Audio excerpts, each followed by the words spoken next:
அது போலவே தற்போது மெரினால காற்றோட வேகம் மிகவும் அதிகமாக இருக்கிறது. சூறை காற்று போல வீசிக்கொண்டிருக்கின்றது. கடல் அலைகள் 2 நாளே சீற்றமாக கொந்தளிப்புடன் காணப்பட்டது.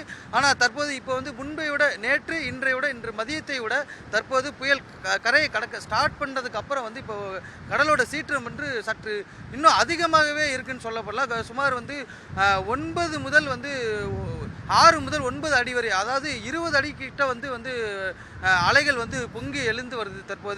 தற்போது மெரினால சாரல் மழையானதும் தொடங்கிருச்சு. இங்கே ஒரு புழுதி, அந்த மண் புழுதிகள் இந்த காற்றுல அடிச்சிட்டு இருக்கு மெரினால.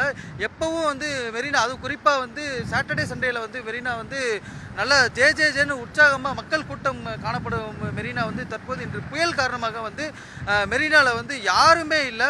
ஒரு மயான அமைதியில் மெரினா இருக்கிறது. காற்றோட வேகம் அதிகமாக இருக்கிறது. காற்றோட வேகம் இன்று மதியத்தோட இன்றைக்கு ஈவினிங்கோட இப்போ வேகம் ரொம்ப அதிகமாக இருக்குது.